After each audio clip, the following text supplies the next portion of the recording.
أهلا بيكم في قناتي، قناة أنا مصمم، اللي هنتكلم فيها عن التصميم الداخلي وأسراره، وإزاي التصميم الداخلي يأثر على حياتنا بحيث يخليها أسهل وأريح. معاكم مصممة الديكور رباب محمد، أونر شركة راقة للتصميم الداخلي والأساس. ويلا بينا نبدأ الفيديو.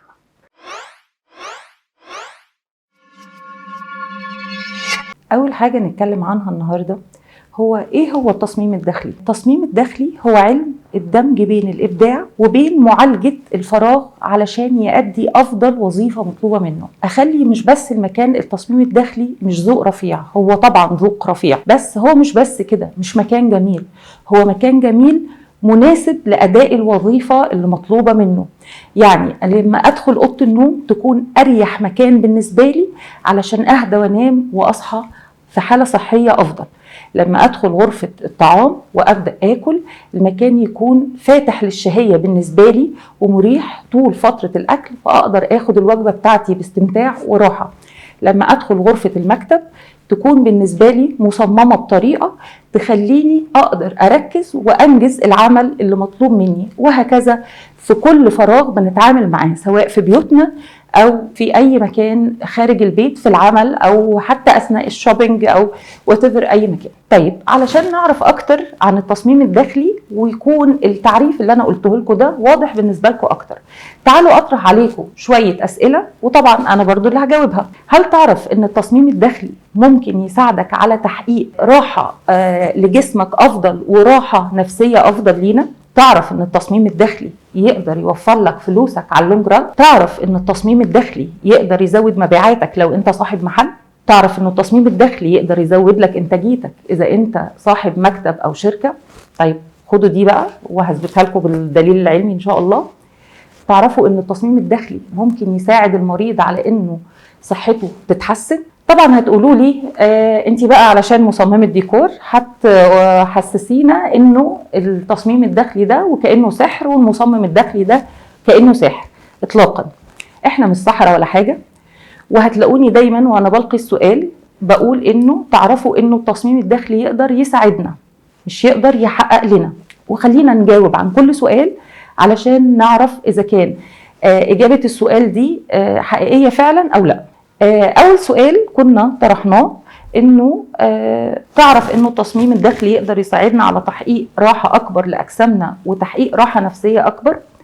طيب خلونا نتصور كده إنه كل واحد فينا بينزل كل يوم بيروح الشغل بتاعه، كل واحد فينا أكيد بيخرج من بيته يوميا، حتى ربات المنزل أكيد بيودوا ولادهم المدارس والتمارين وبينزلوا يعملوا شوبينج ويأدوا واجباتهم الاجتماعية whatever يعني. طبعا لما بننزل من البيت بنتعرض لضغوطات، فعلا الحياة دلوقتي بقت صعبة، بتعرضنا لضغوطات كبيرة زي الزحمة، زي الدوشة، زي التلوث البيئي والهواء اللي بنشمه، زي الريسكز اللي بناخدها في أشغالنا، وإنه أحيانا أشغالنا بتكون كمان متعبة جسمانيا يعني عضليا. طيب بعد كل الطاقة السلبية والمجهود الكبير اللي اتبذل بره ده، أنا محتاج أرجع البيت علشان أرتاح. طيب تصوروا لو البيت مش مدروس صح ولا مصمم صح علشان يهيئ لي ويحقق لي الراحة دي. طيب هو حضرتك يا باشمهندسة تقصدي انه البيت مش جميل كفاية؟ لا اطلاقا، على فكرة المكان ممكن يكون جميل جدا بس مش مصمم صح لراحة الانسان اللي هيقعد فيه. يعني ممكن يكون ذوقه حلو، الالوان متناسقة، بس الالوان دي مثلا، وانا هاخد لكم مثال الالوان لانه اسهل حاجة نفهمها مع بعض دلوقتي. الالوان دي جميله جدا ومتناسقه بس هي مش مناسبه للفراغ ده، يعني مش محققه الوظيفه اللي مطلوبه في الفراغ ده. زي مثلا في غرفه السفره الالوان جميله جدا بس غير فاتحه للشهيه، بالعكس تلاقي نفسك قاعد ومش عارف تاكل. المكان غرفه النوم الفرنتشر فيه مش مصمم صح علشان يريح اجسامنا. جربتوا اكيد انه تصحى من النوم تحس انك ما نمتش ما ارتحتش، ده على فكره بيكون لانه المكان مش مصمم داخليا بطريقه مظبوطه، مع انه ممكن يكون ذوقه حلو. وعشان كده في البدايه قلت لكم انه التصميم الداخلي هو الدمج بين الابداع ومعالجه المكان بطريقه سليمه علشان يؤدي احسن وظيفه مطلوبه منه. يعني احنا مش بندور بس على الجمال، احنا كمان لازم الجمال يصاحبوا الوظيفة المظبوطة.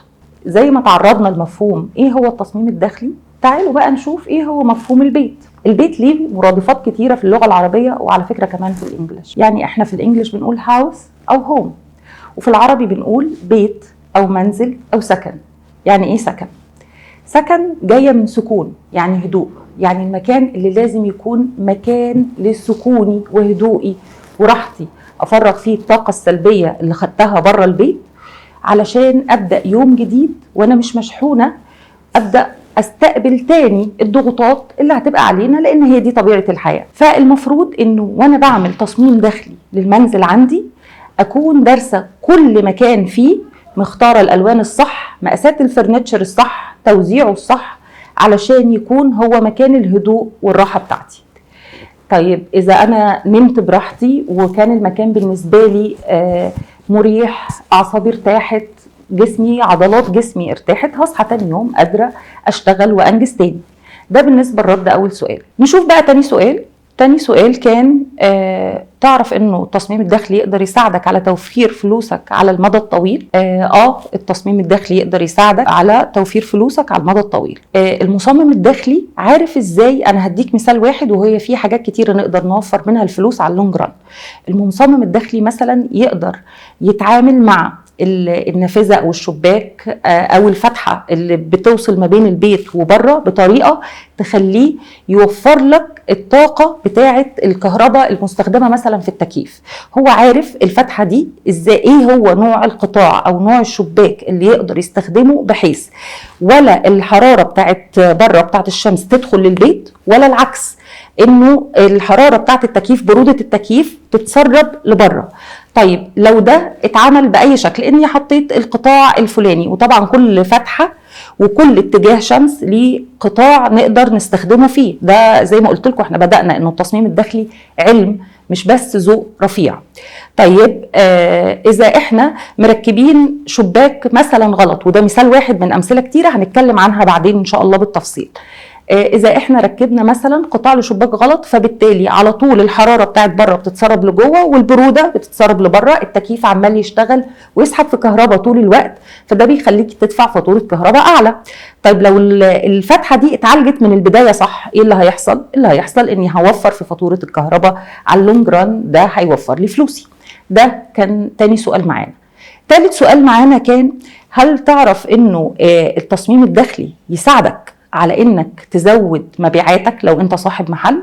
مبدئيا واحنا نازلين، والستات يعرفوا اكتر الموضوع دوت بقى، واحنا نازلين نعمل شوبينج افضل هواياتنا، انه انا ممكن ادخل المحل لانه التصميم بتاعه كاتشي بالنسبه لي، هو شدني ان ادخله، وممكن الاقي كمان اكتر من محل جنب بعض بيبيعوا نفس البرودكت، بالذات في المولز. ليه؟ لانه بتكون عاده المول جامعه براندز كبيره، فممكن يكونوا بيبيعوا نفس البرودكت. انا ايه اللي هيخليني ادخل المحل ده وما ادخلش المحل ده، او ادخل كله؟ مبدئيا اول حاجه بتشد هي التصميم، لانه هي واجهه المكان، حتى بنسميها واجهه المحل، لانه انا بشوف انه اذا هي دي واجهتك، اذا انت عامل التصميم بتاعك إليجنت بالطريقه دي، اكيد البرودكت بتاعك هيكون على نفس المستوى.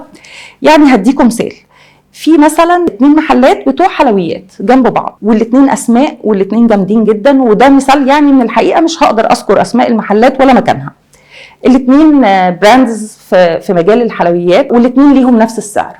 انا الحقيقه دخلت على ايه اللي شدني؟ واحد فيهم عامل تصميم حقيقي رائع مدروس، فخم جدا. انا حسيت انه اذا كان هو ده المنتج بتاعك في الواجهه بتاعتك او في التصميم الداخلي، ازاي البرودكت اللي انا داخله اكله هيكون حلو، وخاصه وانا بقارن انه انت بتقدم نفس الخدمه اللي بيقدمها المحل اللي جنبك بنفس السعر، وانتوا الاثنين تقريبا واخدين نفس الشهره. طيب الحاجه الثانيه، انه غير انه التصميم يكون كاتشي، انه المصمم الداخلي الشاطر يخليك لما تدخل المحل يعمل لك ممرات تخلي الكلاينت وهو داخل، العميل وهو داخل، يمشي يشوف كل البرودكت بتاعتك.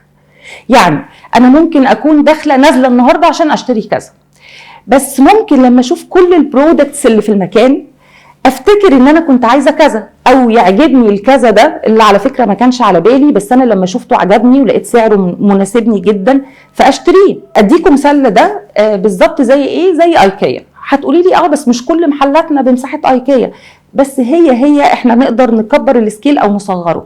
ايكيا لما بتدخل انت سي مثلا عايز حاجه من قسم السجاد، انت لازم تلف ايكيا كله في ممرات اجباريه لحد ما توصل لقسم السجاد، ولازم تكمل علشان تخرج. هو ده المصمم الشاطر اللي يخليك تقدر تلف المكان كله، يجبرك على انك تلف بممرات اجباريه لحد ما تخرج، فيكون شاف كل البرودكتس اللي انت بتقدمها. خلونا بقى نرجع للسؤال اللي بعد كده، اللي هو هل تعرف انه التصميم الداخلي يقدر يساعدك على زيادة انتاجيتك؟ طبعا التصميم الداخلي يقدر يساعدك على زيادة انتاجيتك، تحديدا لو انت صاحب مكتب او شركة.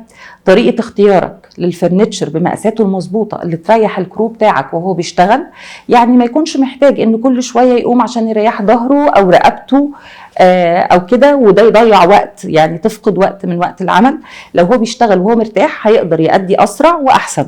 طريقه رص الفرنتشر نفسه وعمل الورك ستيشن بحيث انه الموظفين اللي شغلهم ليه علاقه ببعضه يقدروا يتبادلوا لو بينهم اوراق او كذا بسهوله وهم قاعدين مكانهم من غير تضييع وقت.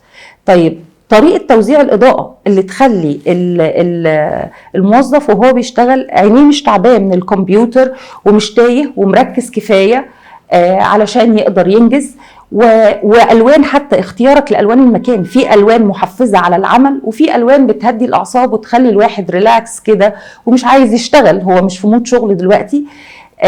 لو احنا راعينا اسس التصميم الداخلي الصح للمكان ده للفراغ علشان نأدي احسن وظيفه مطلوبه منه، دايما هناخد افضل انتاجيه.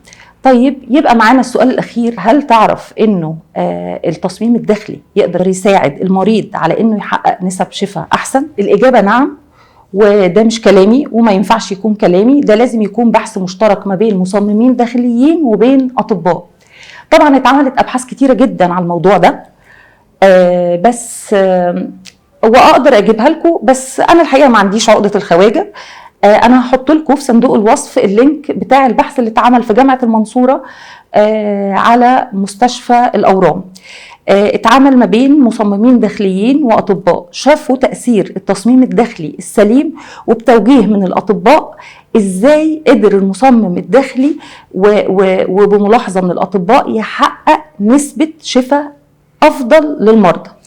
طيب علشان ما كنش بقول كلام وخلاص، طبعا بأكد على انه المريض لازم ياخد العلاج المظبوط تحت اشراف الطبيب وكل الحاجات دي. انا ما قلتش انه التصميم الداخلي ممكن يشفي المريض، انا قلت بيساعد على تحقيق نسب اعلى في الشفاء. ده مش كلامي، ده كلام الاطباء باستخدام اضاءات معينه وماتيريال معينه. ماتيريال تقدر تحقق ايه للاطباء؟ ماتيريال تنظيفها وتعقيمها واصلا استقبالها انه يعيش فيها بكتيريا او جراثيم يكون اقل، تنظيفها يكون وتعقيمها يكون اسهل. الوان لما بنختارها بتعلي الصحه النفسيه للمريض وده بيعلي جهاز المناعه عنده.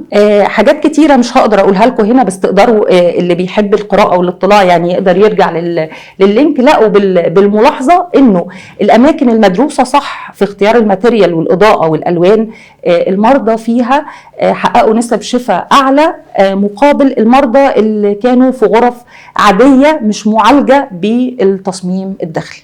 طيب بعد كل الاسئله اللي طرحتها عليكم واجاباتها اللي انا قلتها لكم، ايه رايكم في مدى تاثير التصميم الداخلي على حياتنا دلوقتي؟ يا ريت تكونوا الفكره بقت واضحه بالنسبه لكم.